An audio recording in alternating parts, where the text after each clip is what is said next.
السلام عليكم ورحمة الله. ما أروع هذا السؤال. سألني إياه من لا بد لي من امتثال سؤله الممتثل، فقلت مع عجزي ومع إشفاقي معتمدا على القدير الباقي. الله الله الله.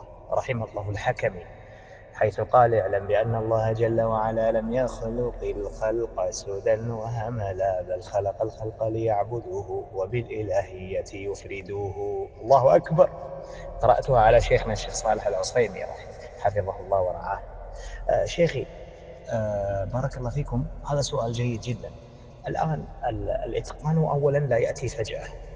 الإتقان لا يأتي فجأة، وإنما يأتي بالعمل والجهد المتواصل.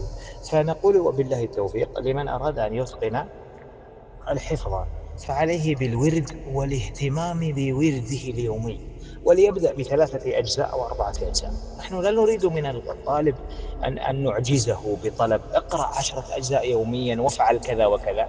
أنا نصحت حسين لما أتم الحفظ، فقلت له السور مثل النحل والتوبة والسور التي يخطئ فيها، فقلت له تقرأ هذه السورة، تقرأ 3 أوجه أو 4 أوجه ل5 أو 6 مرات أو 7 مرات، تقرأهم نظرا، تنظر في المصحف لتضبط رسمه وضبطه ووقفه وابتداءه، ثم تصلي بها في سنة الظهر 3 أوجه هذه، ثم تصلي بها في سنة العصر قائما.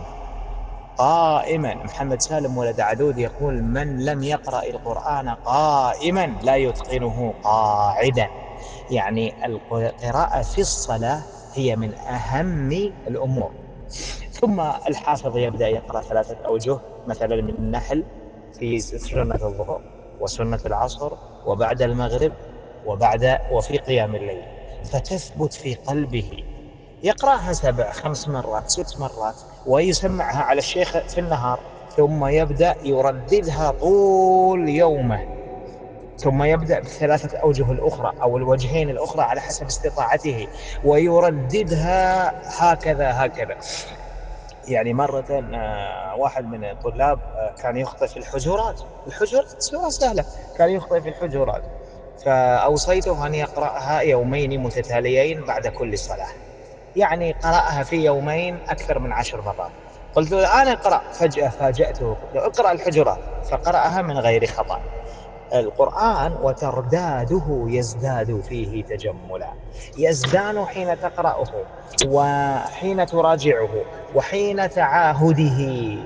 نعمة عظيمة القرآن، هذا نعمة عظيمة.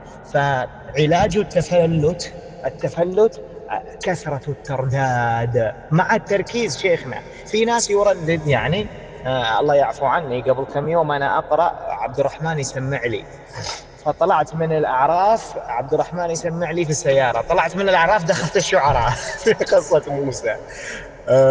ومشيت وعبد الرحمن نايم الله يهديه، ماسك المصحف ونايم. قلت له وين رحت انت؟ اكتشفت. فالتركيز مهم. احيانا تقود السيارة ولا منشغل ولا كذا، لا يصلح احيانا ان تقرأ القرآن. احيانا طبعا يجوز، لكن التركيز اين يأتي؟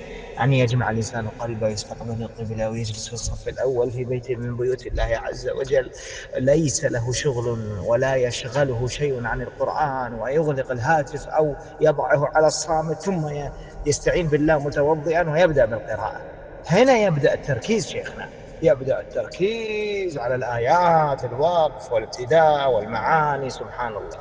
فنسأل الله التيسير. الترداد، الورد اليومي، الترداد، كثرة الترداد، يلهج لسانك يذكر الله في كل أحيانه عليه الصلاة والسلام.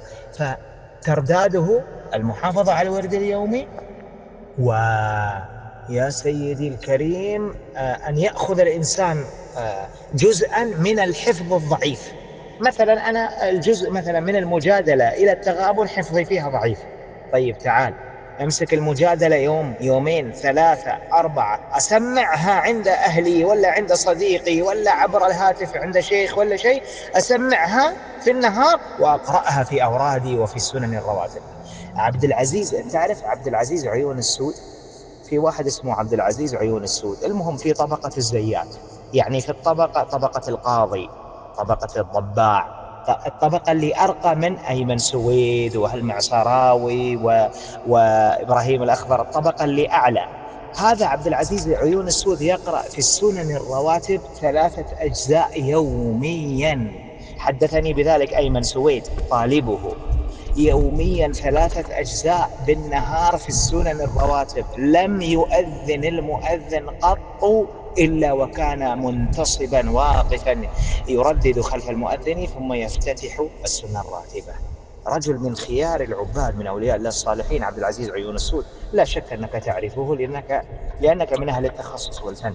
فبارك الله فيك، هكذا هم أهل القرآن، ترداد، عمل، جهد متواصل، قراءة ليل نهار، لا يسبحون الليل والنهار لا يفترون. الله أكبر، هذه نعمة عظيمة، الله يديمها علينا وعليكم شيخي حفظك الله. سامحني على الإطالة، وسعدت بسؤالك، وأسأل الله جل في علاه أن يتقبل مني ومنك، ويجعلني وإياك من المتقنين. الشيخ عبد الرشيد كان يمشي معي يقرأ 5 أجزاء في اليوم، كل يوم 5 أجزاء لا يتركها أبدا أبدا. حتى إن والده شنع عليه، قال له مرة، قال له كم تقرأ؟ قال 5 أجزاء في اليوم. قال استغفر الله، عندك شيء يشغلك عن القرآن؟ ووالده علي صوفي كان يقرأ 10 أجزاء في اليوم لمدة سنين طويلة. هذا من فضل الله علينا وعليهم، نسأل الله تعالى أن يديم النعم علينا الظاهرة والباطنة. السلام عليكم شيخي حفظك الله، سامحني على الإطالة، سامحني.